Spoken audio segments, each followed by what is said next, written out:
And even before that, if you look at the root of popular music today, a lot of it came from, you know, the sort of the cotton fields and the blues, you know, which sort of was in a way a way in which people who are stuck in enslavement were able to sort of emancipate themselves, even if they couldn't do it through the, you know, without chains, they could do it by singing. And so you got, you know, Take This Hammer by, you know, Leadbelly, and leading up to Chain Song and Strange Fruit. All these things were incredibly important for people, you know, to help change the world, or the world that they wanted to live in. And Yusuf, of course, it was 40 years ago that you, as Cat Stevens, released that huge hit, Peace Train. Let's let our viewers have a listen to that. Now I've been crying lately, thinking about the world as it is. Why must we go on hating? Why can't we live in this? It's out on the edge of darkness. There rides a peace train, a peace train. Take this country, come take me home again. Peace train sounding loud, ride on the peace train.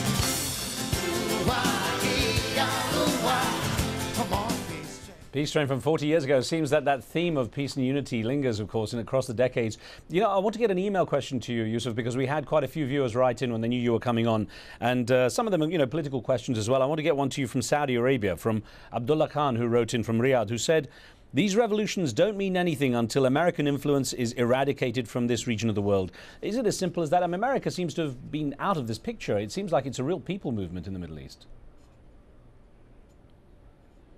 Yeah, I think so, and this is quite an interesting point, that because, you know, people for a long time, you know, they believe in unseen forces, and forces. Of course, there are sort of there are those kind of currents and things going on, and there are those conspiracies, if you like. But then the whole conspiracy theory, I don't believe in, because I believe in a higher power than just the power of a nation, you know, a very wealthy nation, very technically, you know, progressed nation. I believe there's another power that when people start to change, you know, there's a verse in the Quran, for instance, that says, you know, God doesn't change the condition of a people until they change that which is with themselves. So really, it's all in the hands of people, and in the minds and in the hearts of people if they decide something. You know, and this movement for change, it does need leadership. I must admit, there is a point where you need someone to arise, you know, to define the moment. If you go back thousands of years, you'll see that we had prophets. You know, we had Moses, you know, leading the children of Israel out of Egypt from the grips of the Pharaoh. You know, but today, I suppose now it's the time where you're looking for leadership, and so that people can actually unite behind a vision. Now, of course, some star power helps, and we had a viewer who wrote in about the role that musicians can play, and this came in from Joseph Maguire, who wrote saying, "I know you remember revolutionary singers like Bob Marley, John Lennon and Pete Seeger. Can you talk about the musicians' role in youth movements and how music and poetry can be used to inspire and teach people?" Yeah, well, they're very good examples. You know, Bob Marley, you know, he was a real believer and a real activist, you may say, a musical activist, who inspired a lot of people, and the Jamaicans, particularly the reggae movement and Rastafarian, you know, faith.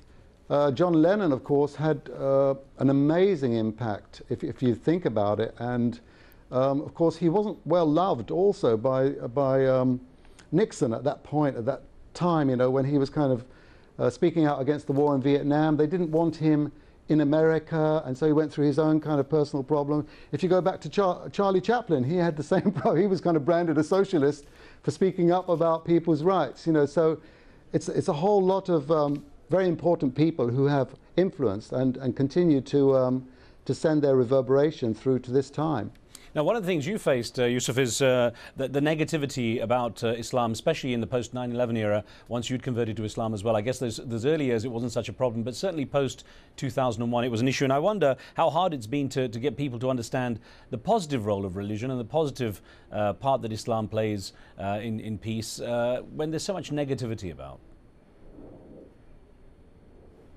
Yeah, I mean, it's kind of ridiculous in a way, because you know, of course, I had a pretty dim view of Islam before I started actually reading about it. So when you just listen to hearsay, you know, it's bound to be distorted. And most people listen to today is hearsay, secondhand, and they haven't really studied the issue. When I read the Quran back in 1976, you know, I was just amazed how beautiful and how uniting this message was, you know, to mankind. All the names of the prophets were there: Abraham, Moses, Jesus, and including this last prophet, Prophet Muhammad, peace be upon him, and peace be upon all the prophets. You know, he came with essentially the same message. Now, when people look at Muslims today, they're not looking at the message, they're looking at the people. And once I said, and I think I borrowed it from somebody, that if I'd have seen, if I'd have discovered, if I hadn't discovered Islam before Muslims, I may not be a Muslim. But of course, it was God's will that I'm a Muslim. But therefore, it means don't look at the people, look at the truth. Then you'll find out who's following it. Well, let me get an email to you that came in from Canada, if I may here, Yusuf. And it came from Rashid Chowdhury, who says, now that the Europeans have seen that people in the Middle East desire the same things that they do, namely democracy, human rights and dignity, do you think the level of Islamophobia in Europe will fall? I think some people are gaining a little bit of what you might call political credibility and just speaking out against multiculturalism, because in this pretty bad, dire economic time, you know, then it's a kind of political credence to say such things. But it doesn't really help, you know. And if you really imagine a world without multiculturalism, that looks more like fascism to me, you know. And the whole point here, if you look at it from a human point, we weren't all born on different planets, you know. This is our planet. This is every human being's planet. And if you look at it from the biblical and Quranic point of view, we're all from the same family. So, you know, it's really a matter of, well, politicians aren't, you know, they always tend to be driving up their kind of credibility through these kind of campaigns. And I don't think it's very healthy, because it could be dangerous, especially when a lot of people are, you know, out of work, and you've got immigrants and that facing a lot of discrimination. Now, it's interesting, you talked about when you read the Quran as in 1976 and found that message of unity. A viewer wrote in, and actually, you know, of course, you were a target a lot of the time after you converted to Islam, and the comments about Salman Rushdie, and, you know, you were saying that, you know, he didn't really, you know, he deserved what might come to him. A viewer wrote in from the United Kingdom on this and touched on something else about the unity message. It says, John Kendall in the UK wrote in saying, although I have been a great admirer of Yusuf, I have found his statements on Salman Rushdie somewhat disturbing. Now, as the recent uprisings reject religion as a solution, does he acknowledge that religion as an organizer and unifier is now a spent force?